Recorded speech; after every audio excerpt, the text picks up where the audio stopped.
Hi, everyone. Welcome back to Organic Chemistry. Hey, we got some really cool stuff today. In this video, we're going to talk about epoxides and thiols. And you might be surprised at how applicable they are to everyday life. Got some really cool examples to show you. All right, so let's begin as we usually do. Going over to key concepts. We are in Unit 2, Part 2. Yeah, jumping right into the reactions of epoxides. All right, so what we need to know, well, first of all, epoxides are ethers, but they don't react like ethers. Remember, ethers are incredibly stable, and they usually don't react except with extremely strong acids. Quick little summary, and those strong acids are HBr, HI, or trifluoroacetic acid. And that's it. Okay, but epoxides, okay, so ethers, two carbons single bonded to an oxygen is an ether. However, if you put those three atoms into a ring, now you have a whole bunch of angle strength, and it's not happy and quite reactive. And so that angle strain makes this special type of ether, the epoxide, very reactive. And as I said that out loud, my little red flag went off in my head. It's like, okay, wait, we have to be a little careful here. In chemistry, we talk about things are stable, things are reactive. And it's not a yes, no, plus minus sort of thing. It's a whole spectrum of reactivity and stability.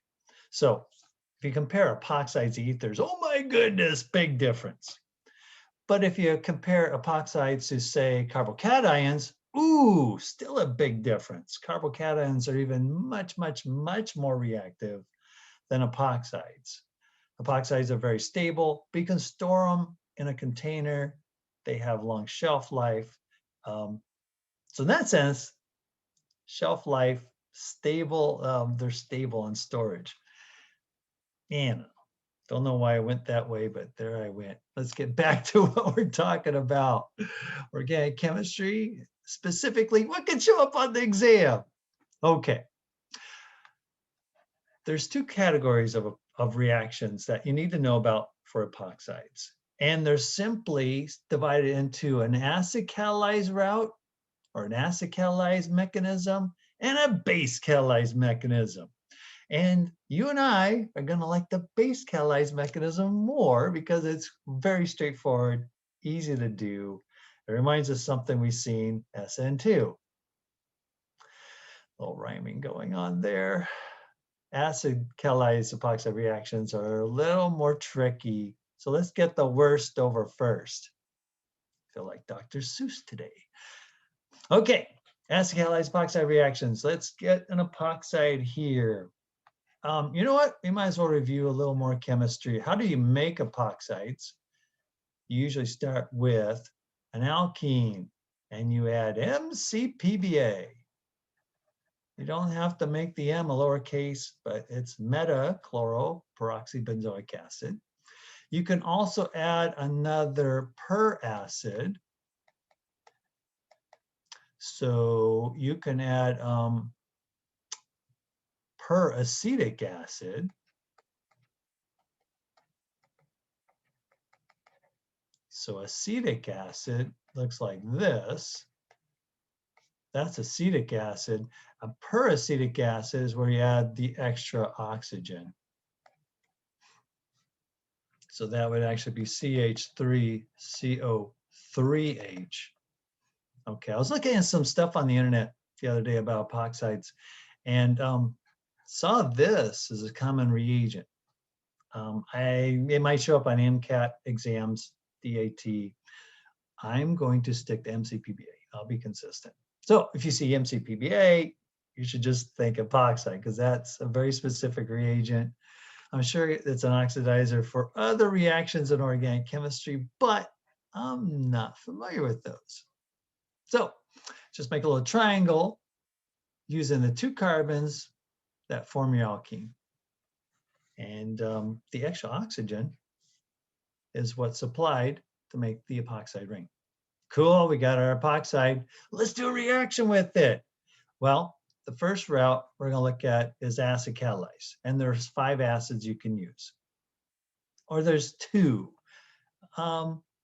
If you think just about the halo acids, halogens, combined with an H, you got the periodic table in every exam, so that's one way to think about it. Fluorine does react here. HF will react. It's a weak acid, but epoxides are reactive, so the reaction goes. And of course, you have the hydronium ion. So let's use, why don't we just use HF? And what happened, no. We're in the review mode. So from last semester, let's keep reviewing. Last semester, we talked about alkenes, changing in epoxides, and then one of the reactions we added in unit 2 last semester, we said, hey, epoxides can be opened up, reacted with hydronium ion. So let's go through the mechanism real quick. Because if we remember this one, then we got a mechanism for this semester. It's the same mechanism. We're just going to add 4 more acids. Okay, the mechanism is, hey, let the most reactive reagent go first. Hydronium, strong acid, do your acid thing, donate H+. Okay, so we need a Lewis base, somebody that has a lone pair that can donate it to the acid.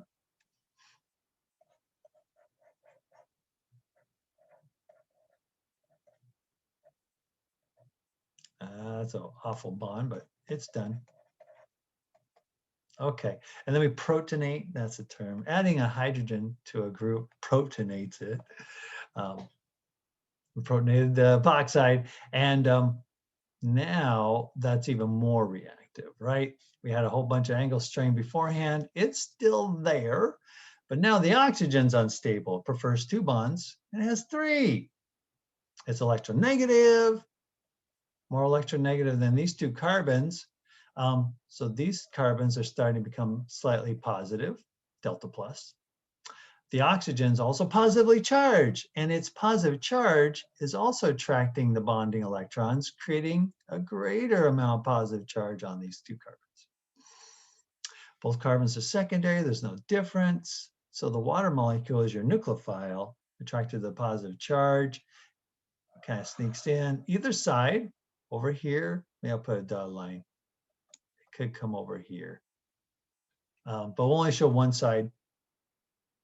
If the water molecule attacks the carbon on the left, that opens up this bond of the epoxide ring, and the molecule says, thank you.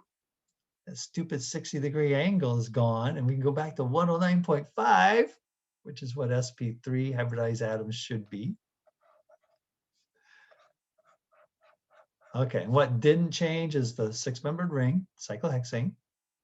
What didn't change is the right side of the epoxide. That bond is still intact, and there's still a hydrogen attached to the oxygen. What did change, however, is water came in on the left side. Maybe I'll put it here. So water came in and attacked, and we're showing the mechanism. So showing every bond breaking, every bond being made. So the water came in with 2 H's. It still has possession of both H's. And then that's it. We're done. Good. Okay. And then to clean up the mechanism. Yeah, I don't know what's wrong with my handwriting today. You actually say, hey, the hydronium ion supplies both water and H+. So there is a second water molecule that serves as a base to remove this extra hydrogen. And we go on to the product. And then some of you are looking at this structure saying, this is goofy. What, Dennis, what are you doing here? And I'm a visual learner. So when I look at this bond, it reminds me that, oh yeah, it used to be this bond. And it just helps me understand the reaction better. There's also one more thing. Forgot about this point, anti-addition. So that's where you're adding addition, adding a new bonds, new groups, and you do it in an opposite fashion, anti. Specifically, anti refers to anti-conformation back in Newman projections. you know, the little helm. Draw it up here in the top left of the screen. Remember these Newman projections? And you had your big groups here on the forward carbon, and on the back carbon, the big circle, you had a big group here. And you would say, oh yeah, the biggest groups are farthest apart, they have the most room, that's most stable, that's this so-called anti-conformation. So what you're doing here is trying to get your two new groups, what kind of new groups? The alcohol that came in from water and the alcohol that came from the epoxide, they're ending up on opposite sides of the ring. And instead of this goofy fashion, maybe we'll make this one a wedge bond and this one a dash bond. And maybe we should start with both I guess we'd be starting with both dash bonds. And how did I decide that? Well, my right side bond is unchanged. Whatever it was originally, dash, is how it ends up, dash. That bond didn't break or change. The left side, though, of the epoxide, right? The left side was a dash bond going away, and then the water molecule attacked from the side opposite, anti-addition. So the water came from above, this oxygen is down below, and the water then attaches above on a wedge bond. Cool. Okay, that's what we saw last semester. Great review for this semester because we're going to keep using that mechanism just with on more acids.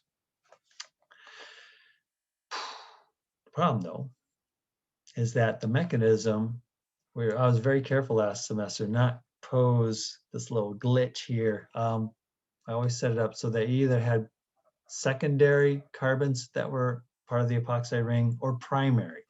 So we always had the same mechanism. And that wasn't a full picture. Turns out, let's move this. Turns out that you actually have two mechanisms that operates. So let's take a look here. I got all this verbiage here. Let's read through it. If one of the two carbons of the epoxide directly attached to the ether oxygen is tertiary, benzylic, or allylic, then the reaction occurs by mechanisms similar to Sn1. Yeah, because Sn1 is the one that creates carbocations, and tertiary carbocations are the most stable. They don't rearrange. Benzylic and allylic carbocations, also very stable. Their resonance stabilized. They shouldn't rearrange either. So nature likes those. So if one of the epoxide carbons is tertiary, let's show that. Whoops, make it epoxide. Here we go. This carbon is tertiary. If it's allylic, so let's make it, benzylic's next. So give me a benzene ring here. That's ugly, but there it is. Okay, so the carbon next door to a benzene ring is called the benzylic carbon. So here's a benzylic epoxide. Or allylic, okay, give me the epoxide. This carbon is part of three. There's three L's, three carbons, 1, 2, 3. And there's a double bond not connected to the extra group. That's how I remember it. So there we go. There's my allylic carbon. Okay, so for these types of epoxides, the mechanism goes by something similar to Sn1. I'm saying similar because Sn1 is the one that creates carbocations, but you don't see it here in epoxide chemistry. It's technically not Sn1 because there is no carbocation. That's kind of nice. Don't have to worry about the carbocation, and it makes for a shorter mechanism. Okay, however, if neither epoxide carbon is tertiary, benzylic or allylic, then the mechanism occurs by the Sn2 mechanism. That's actually what we saw up here. So up here is Sn2. This carbon of the epoxide and the one on the left are both secondary. Okay, so that's this second case here. Neither epoxide carbon's tertiary, benzylic, allylic. So we must go through a Sn2 reaction. So yeah, water said, okay, I'm going to attack from the side opposite, one arrow. It's going to open up the epoxide ring, second arrow. Remember Sn2? Let's do it with this.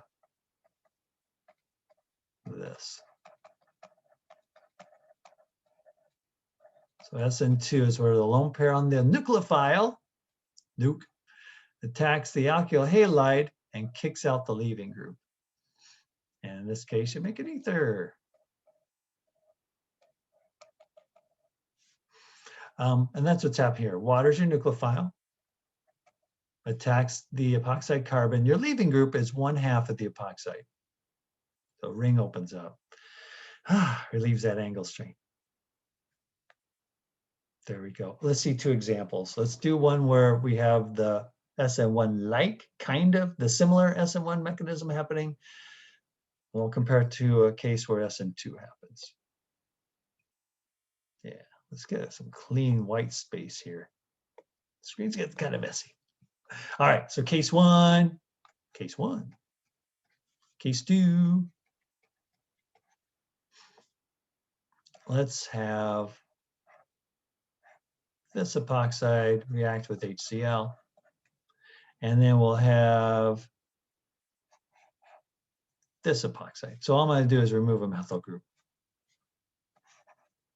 We'll have nice, simple looking ether so we can track the mechanism more simply. At least that's the goal. All right, step 1, HCl. You're a strong acid. Do your acid thing. Donate H+. So lone pair, go grab the H+. Hey, lone pair, go grab the H+. They both start the same way. And the only thing that changes is dictated by that one curved arrow, which says, hey, lone pair on the oxygen is now going to become a covalent bond to the hydrogen and create a positively charged oxygen. Exact same thing happens down here. Cool. As HCl separated, donate H+, you now have chloride.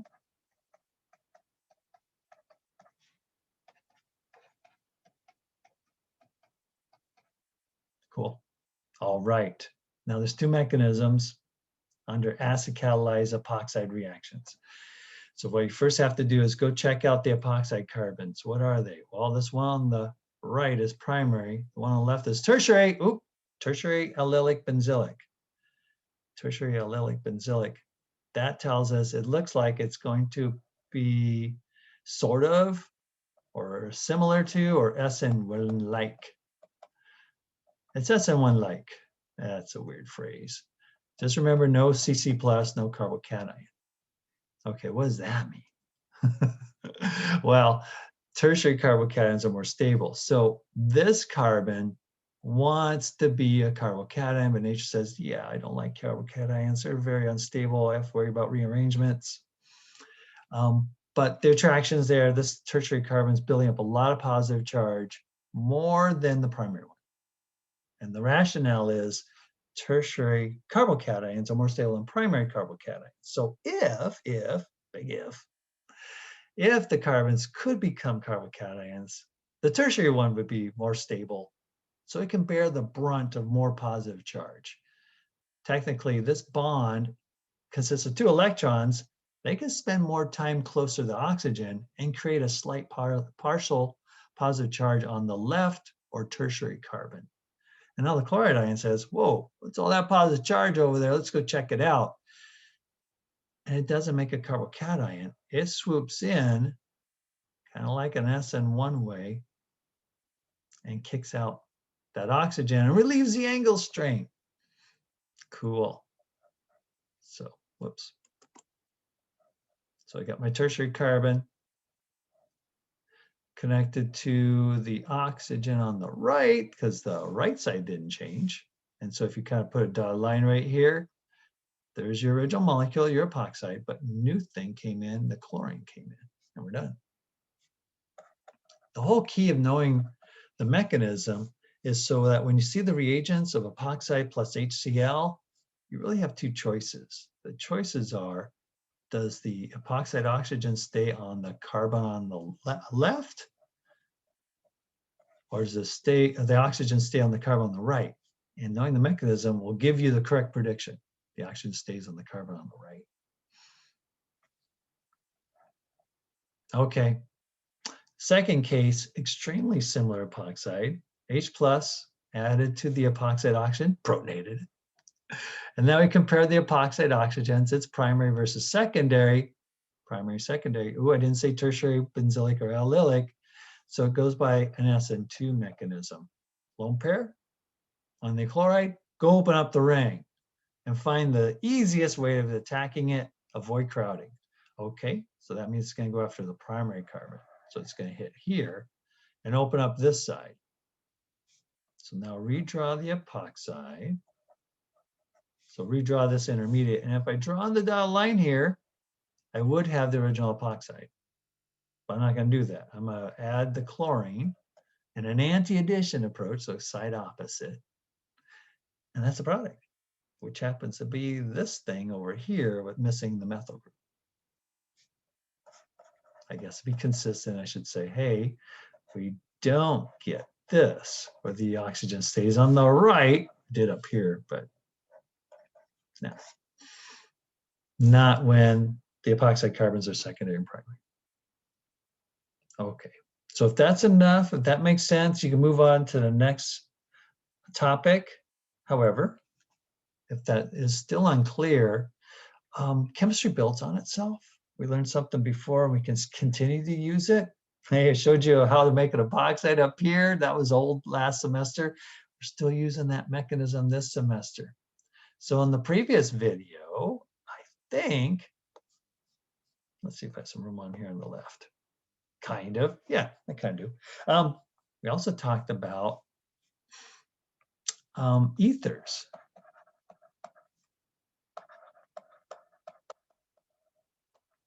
We said that, hey, if you have, let's see, let's draw, I want an ether, it kind of looks like this epoxide here. So let's draw this. Yeah, so if I close up the ring here, it would be an epoxide.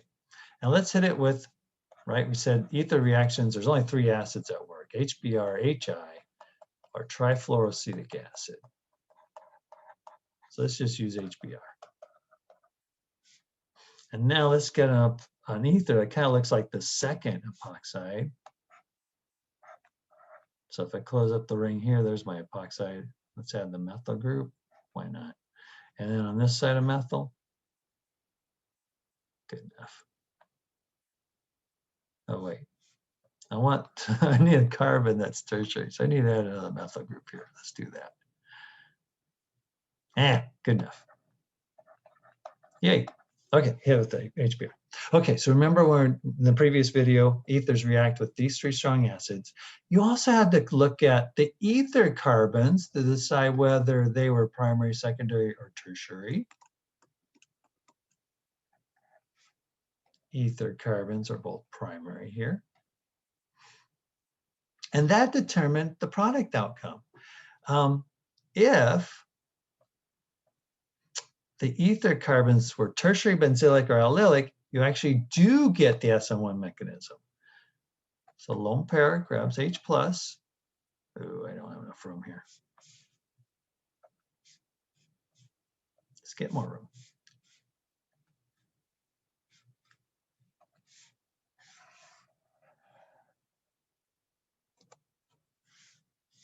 There we go. Yeah, so if you have a tertiary, well, sorry, start with the mechanism. HBr, do your thing.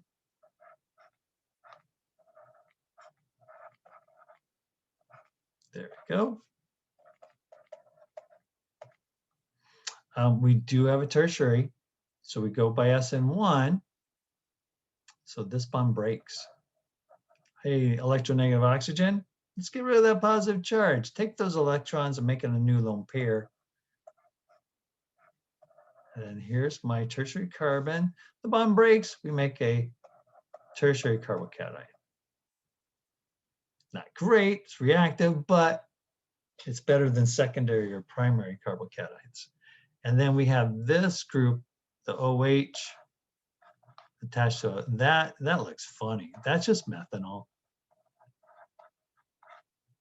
And we still have bromine with some lone pairs. It's a decent nucleophile. And I can attack this carbocation and make the product.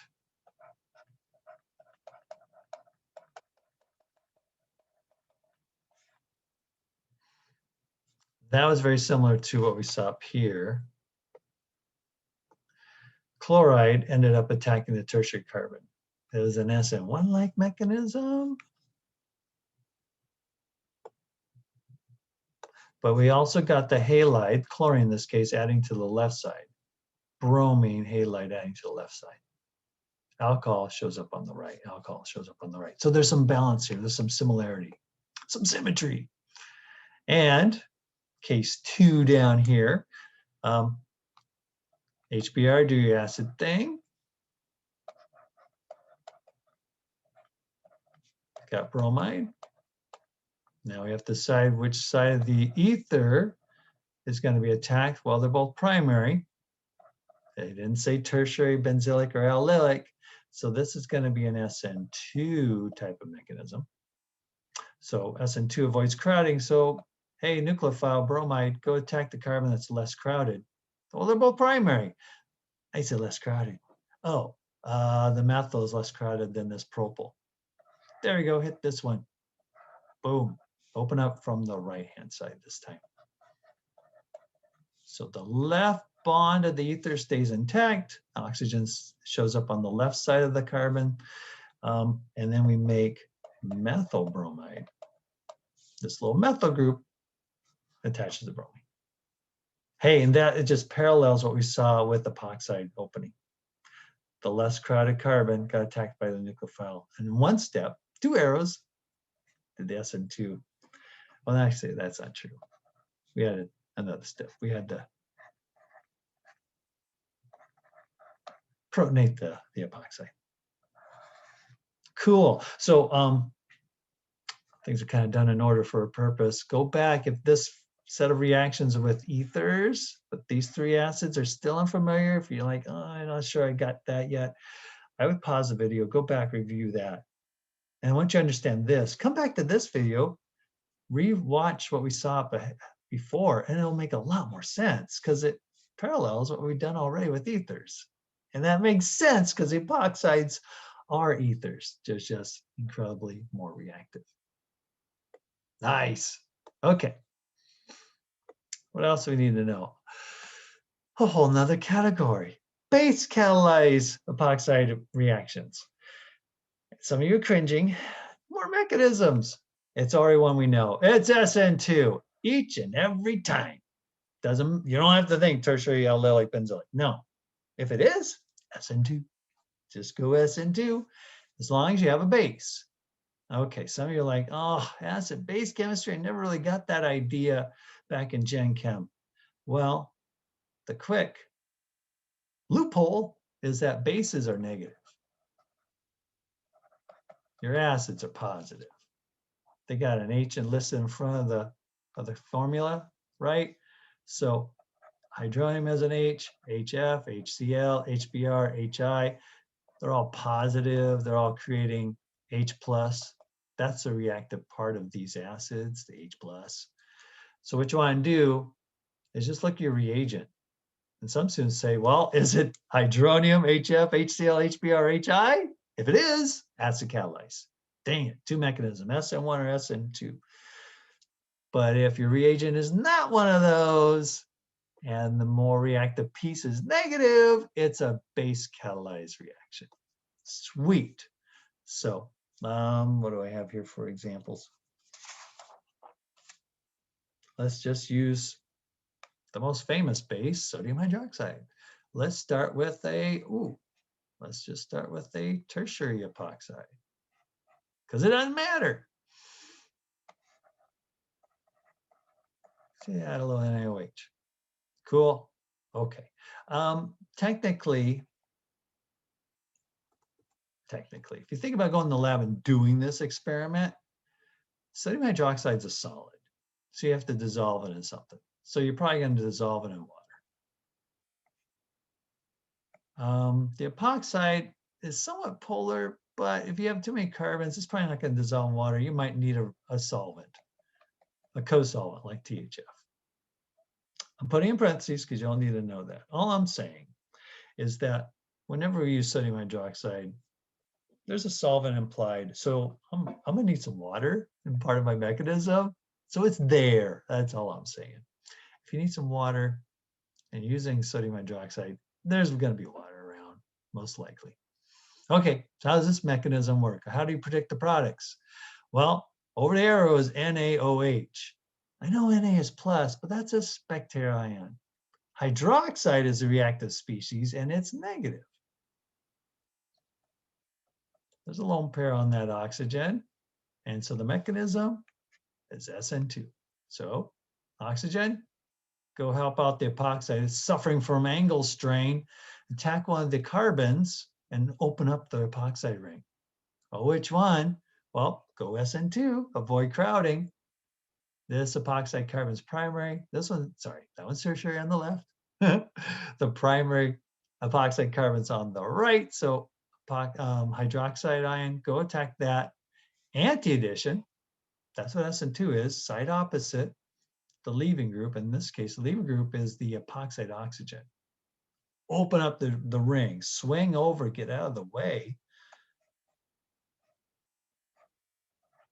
It stays over here on the left bond. That bond stays intact. But on the right, we added the hydroxide ion. Cool. If you're a stickler for details, you might ask, well, what becomes of the sodium? It's a spectator ion. It's just a groupie. It follows the negative charge. And now the epoxide oxygen is negatively charged. So if you want to put Na plus, you can. I'll put in parentheses because you don't have to include that on my mechanisms. And that is the result of the reaction with sodium hydroxide or another base with epoxide. But to neutralize it, now we're going to take some of that water that exists in the solvent, and now it's going to serve as an acid. This oxygen is negative. Hydroxide ion was negative, but this oxygen has a carbon attached to it. So if we go back to the video, order of basicities, you could identify this as an orthopara weakly activating group if these carbons were attached to benzene, right? No carbons halides. And you'd say, okay, carbon's a weak activator. It activates benzene. It also activates bases. This oxygen is more basic than the oxygen of hydroxide ion. It is strong enough, well, not by much, but it's going to drive the reaction to the right. That oxygen is going to go grab H plus from water. The water molecule is going to turn into hydroxide ion. And it might think about grabbing that H plus back, but this is an equilibrium that favors the right-hand side because we have the weaker base, hydroxide ion, being produced and not the stronger one. This is a stronger base compared to this. And so this is our final product. Also, we say the reaction is catalyzed because we start with some hydroxide ion and we get it right back. So you don't deplete it, doesn't get used up. It speeds up the reaction. That's the definition of catalyst. So cool. Okay, so good news, bad news. Good news is if it's base catalyzed epoxide, 2 steps. You have to do the Sn2, which is 2 arrows, and then neutralize the negative charge. So go find somebody that has an H plus to donate. Give it to the epoxide oxygen to make an alcohol. Bad news, there's lots of bases out there, right? So one way to know or be able to predict all those bases is go right back to that order of basicity video. Oh my goodness, we're gonna wear that thin. Can you wear out a video on YouTube? We're gonna try. Okay. So to be complete, I do have in the key concepts a listing of the most common bases you'll see in my class. Grignard reagents, amines, anions of amines, alkoxides, which are anions of alcohols, the hydroxide ion, which we just saw, and anions of alkynes. It turns out not the halides, darn it, they're not strong bases. Yeah, they're not, right? HBr is a strong acid because Br minus is not a base and doesn't want to go backwards and set up an equilibrium. No, bromide is not a base. The halides are not bases. So can't do base catalyzed epoxide reactions. Okay, That's a long list. Grignards, amines, anions, amines, alkoxides, hydroxide, anions of alkynes. So review the order of basicity. And we said, hey, if you're trying to predict or rank base strength, first thing you look at is electronegativity, then it's resonance, then it's the orthopara versus meta-directing groups, and then you might look at sterics and what's the other one? Proximity. Start at the top, electronegativity. Okay, so you'll always have the periodic table on my exams. So you go and grab the top right corner of the periodic table, C, N, put in a big space between the N and the O, and F. Make those negative, and you've ranked bases on a crude sense. Who bears the negative charge? Fluorine is the most electronegative, making the weakest base. Carbon's the least electronegative. It's like, who gave me this negative charge? Let me get rid of it by acting as a base as quickly as I can. That makes it the strongest. And then insert the triple bond right here in between. And now we have the rankings of the most common bases. So what's an example of C being negative? How about a Grignard? Hey, that's one of the reagents that can do base catalyzed epoxide reactions. What's an example of nitrogen being negative? How about the anion of an amine?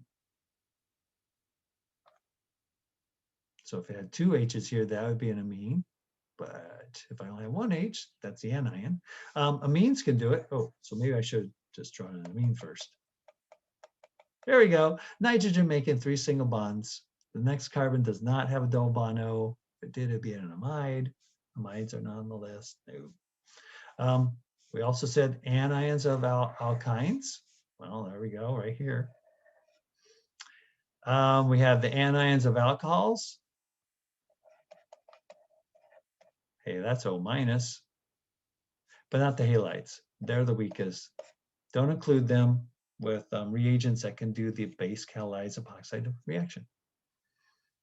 Nice. Okay. Hope you can remember that little trick. The order of basicity, the electronegativities can actually give you, oh, I left out hydroxide ion, but that's negative oxygen. It can give you all the possible bases that you'd see on my exams or in the homework or in real life if you pursue more chemistry. All right, what else we got?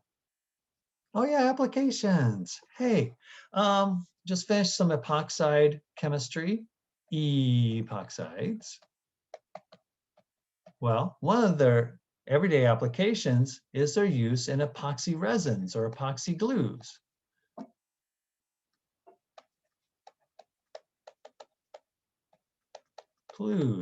And the epoxy resins, epoxy glues, they always consist of 2 containers of chemicals that you mix together, either in this plunger fashion, right? So we have one reagent on one side, left side, right side plunger has another one. Down here they mix as they are injected out. And turns out one side has the epoxide functional group, the other side has the reagent that opens up, reacts to the epoxide, and in the result, it hardens up and forms a plastic that's very sticky and bonds surfaces together. Makes a very strong glue, or you can do some craft products with it and just actually make a whole bunch of this stuff and it makes a clear plastic. Kind of cool. I don't want to dive into it too deep, but on Canvas, I do have this cool little handout. I'll just kind of preview for you. If you're interested in epoxy resins and epoxide chemistry, quick little glimpse here. You can actually make something called a pre-polymer. Polymers make up plastics, so it's like the pre-plastic form. One side of the plunger, taking a very common reagent called bisphenol A, epichlorohydrin, the common name for this epoxide, and you make a long polymer. It repeats. Is this an acid catalyzed epoxide reaction or a base catalyzed? Well, you have to use some sodium hydroxide. That's base. Yep. So you can look at that mechanism. You can figure it out. It's Sn2. You make these big long chains, a whole bunch of them. And so this little squiggle represents one chain. Here's another chain with squiggle over here. At the ends, we have epoxides. So there's 4 of these prepolymers, long chains, each with an epoxide. And we bring a cross-linking agent or a hardener. That's in the second plunger, the second reagent. And it has 2 amines. Is this a base catalyze or an acid catalyze reaction? Amines or weak bases from Gen Chem? Or you could say, wait, is this hydronium, HF, HBr, HCl, HI? Nope. Well, it's not acid catalyze, it's base catalyze. It's an amine. And the amines react with the epoxides. And in this case, it's going to link all 4 of these big molecules together to make one supermolecule. Covalently bound together, that's the structure of your big plastic or glue, covalently held together, very strong material.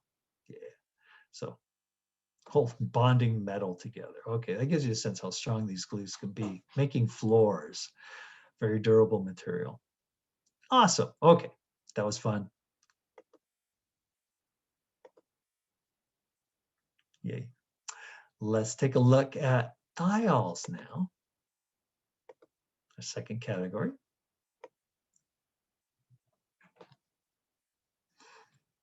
We got 2 reactions.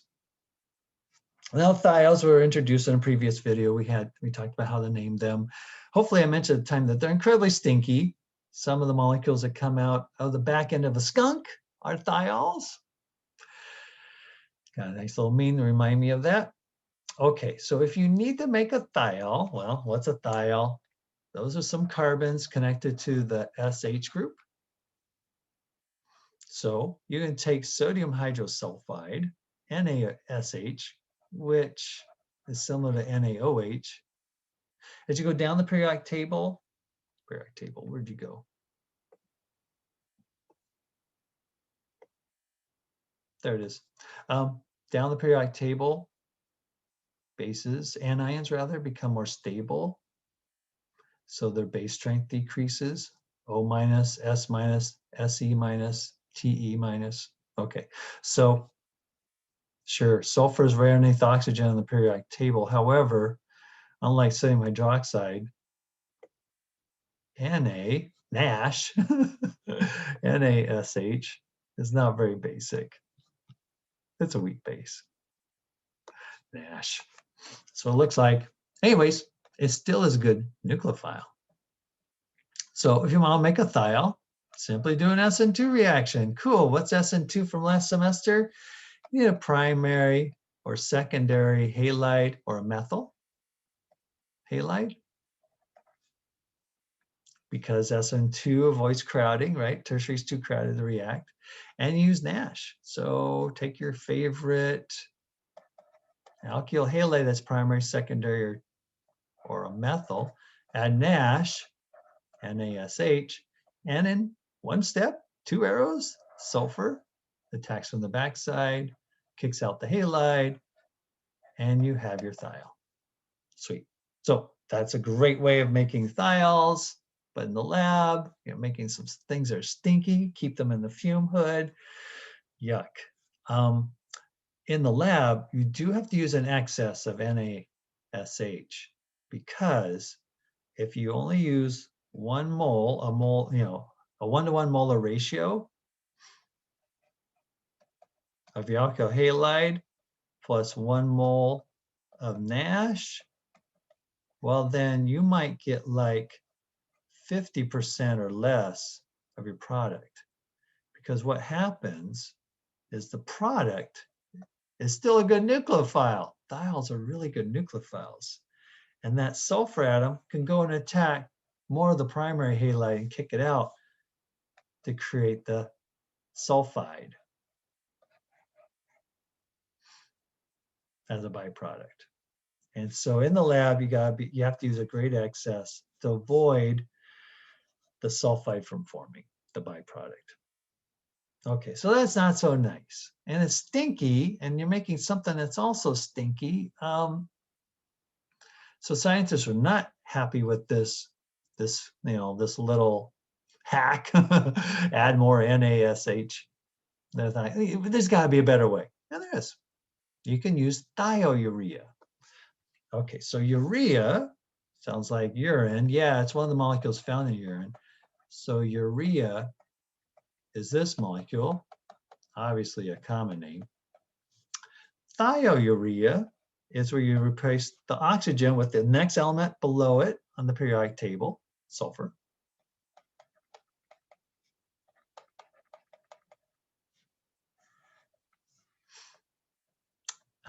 You do that reaction with your alkyl halide. You still need it to be, did I put that in here? It doesn't work with tertiary. So we have to find another way, but that's beyond the scope of this class. Use your primary, secondary, or methyl halide. An Sn2 reaction happens with the sulfur adds. This kind of rearranges in a sense. I forget what happens. Do we need a mechanism? Where is it? Should say no mechanism.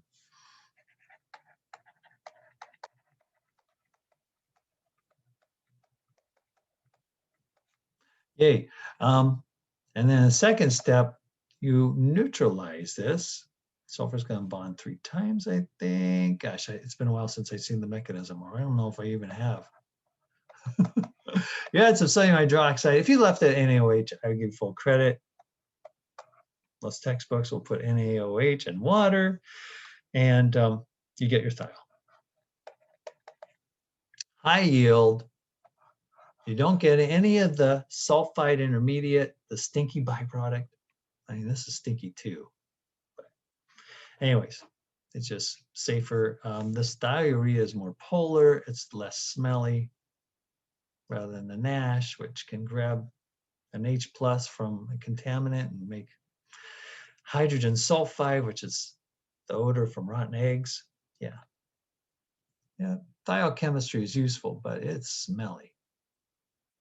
Okay, anyways, bottom line, you need to be familiar with both. Now, sort of like naming. Remember when we had the name things? I would show you the common way, that signing common names, assigning IUPAC names, and you simply said, hey, on the exam, if I give you a structure, you get to pick. You can use a common name, IUPAC name, whatever works best. So that's how it works here as well. So if I say, hey, you need to make a thiol, you get to pick. And myself included, and most students are going to pick the easier way. Just add NaSH to your primary halide, be done. However, if I give you a name, you need to be able to decipher it and draw the structure. And if I give you a reaction, you need to be able to identify the reaction and predict the product. So if I get to choose the reagents, you have to be ready for either choice. So you need to be familiar with the thiourea reaction. There's 3 molecules: thiourea, sodium hydroxide, and water. Little 1s and 2s, because in the lab, that's the order in which you add these. There you go. That's it. Last set of reactions, and then some fun applications. Thiols, the most important reaction from a biochemical point of view, is their oxidation with either Br2 or I2. Now, there's plenty of oxidizing agents. These are the only 2 I'm going to pick on exams. But in the real world, there's a ton of other oxidizing agents. So you can take a thiol. Hey, we just made butane thiol. Might as well name it. And let's oxidize it. I picked Br2, but I could have picked I2. And we're going to make a disulfide. So get 2 sulfurs in here. So there's my 2 sulfurs. Where'd that second sulfur come from? It comes from 2 molecules of your thiol. But remember, the organic chemist doesn't balance their equation. So you're not going to see a 2 on exams. It's implied, though. You do need 2 of those thiols, and they link together to produce a disulfide. Use I2 if you want to. And then it turns out you can undo that whole reaction. Well, if it takes an oxidizing agent to make the bond, everything's backwards. You're gonna need a reducing agent. And so it turns out zinc metal donates electrons, releases electrons, loses electrons. It will get oxidized as it becomes the reducing agent, and it reduces this reaction. So you add some zinc with some dilute acid, and that acid will put the H's back on. That's how I remember it. I go Br2 versus zinc H+. Which one forms the disulfide? Which one breaks it? Well, here I need to break this and get back my thiol. I need those H's from the acid. Cool. Okay. Got some neat little tricks students have shown me in the past. They said, hey, what about some really funky molecules? Like, I think we had to name this one before. And if you have to predict it, predict the product, you'd say, well, this is a thiol. That's I2 or Br2. Oh yeah, we have to link two S's together. How do you do it? Well, the shortcut is draw the molecule twice so that the sulfurs are near each other. So I'm gonna draw it once, draw it twice. I'm gonna just put one underneath the other. And now the sulfurs are kind of close to each other. And then go grab the eraser, take away your H's.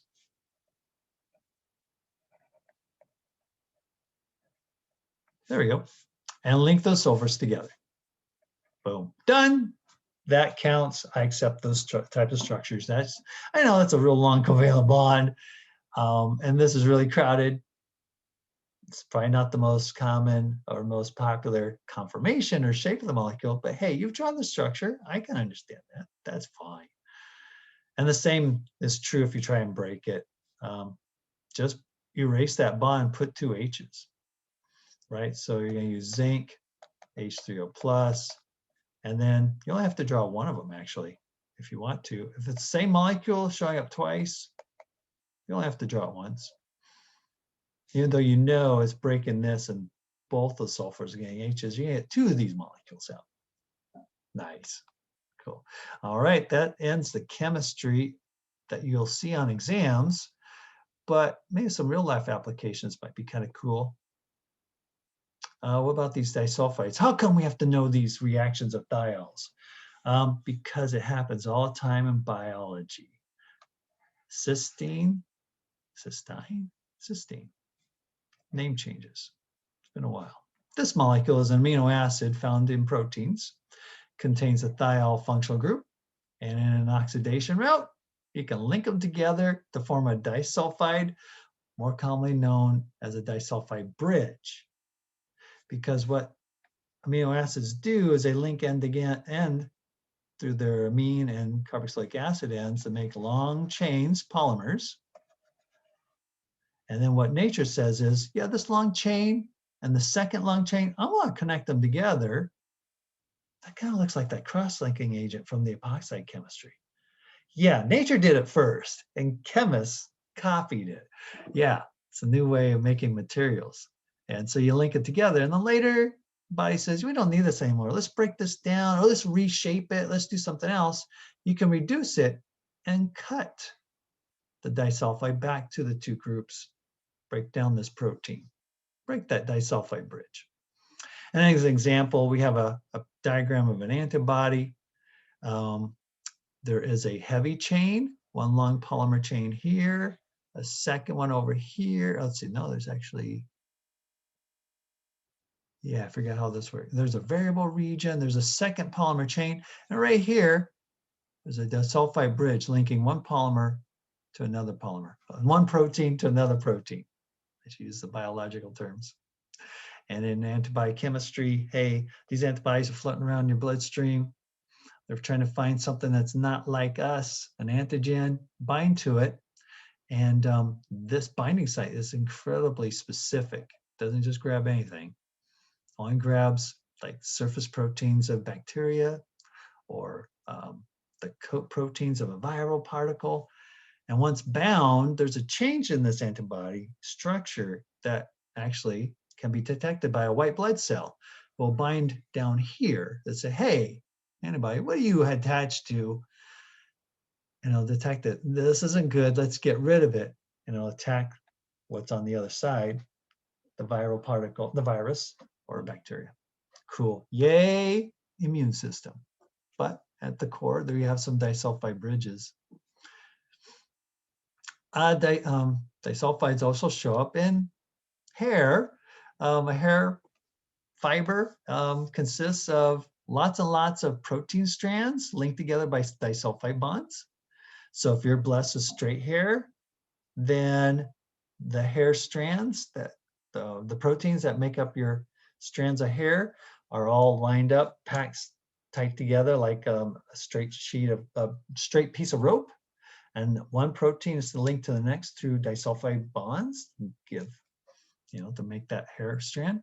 If you're blessed with curly hair, well, then the hair proteins, the proteins are actually kind of wavy, and then they get locked in place by those disulfide bonds, right? So we have this disulfide bridge here that creates this loop, which is creating a lot of curls.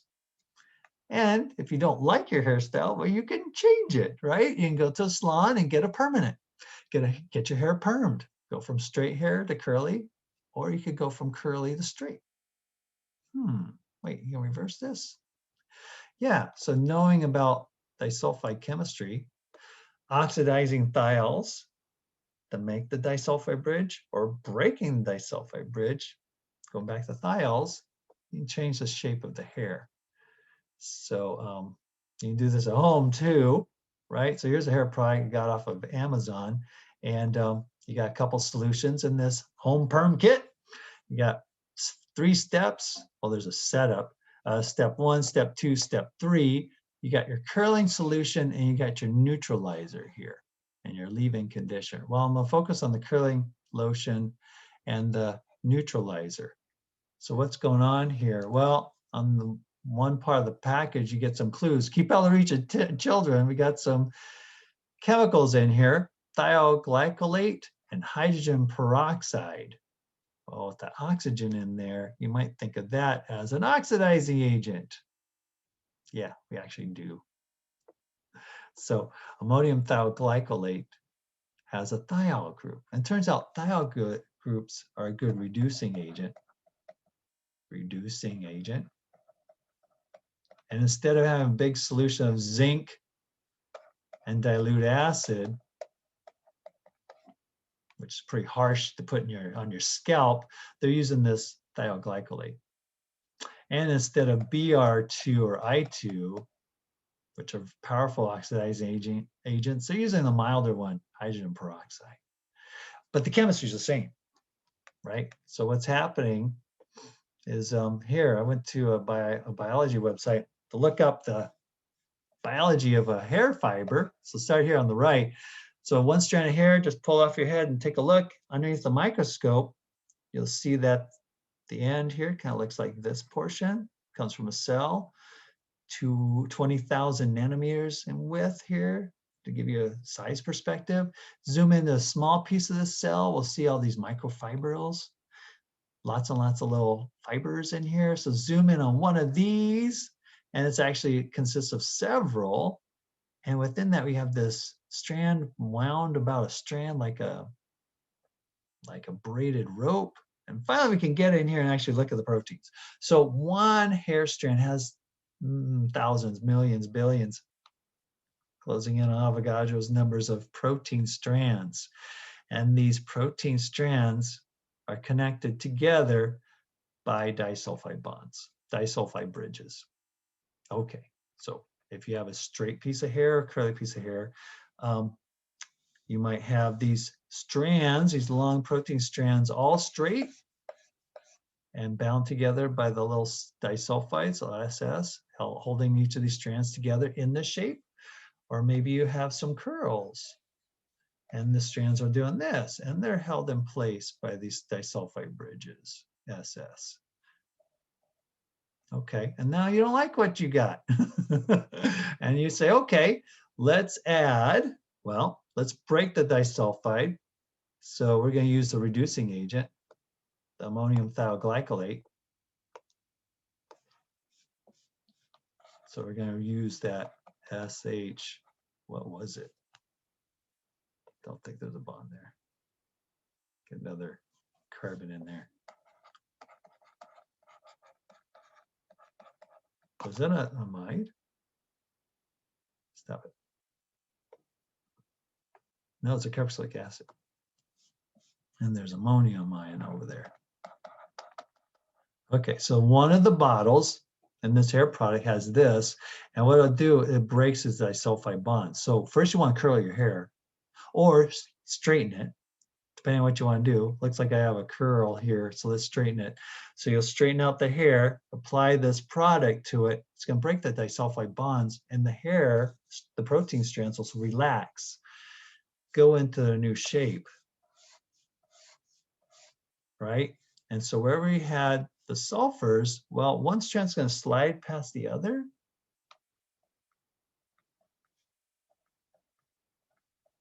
And they get into the new shape. And now what you do is you add your oxidizer, which is hydrogen peroxide. Although in the lab, we're going to use Br2 and I2. Too harsh for your scalp, so don't use those. And it's going to try and link these back together. Well, they're too far apart. But thankfully, there's lots of disulfides. So what we're hoping for is another sulfide bond, disulfide bridge that broke. And then these two sulfurs close enough, the peroxide can link them up.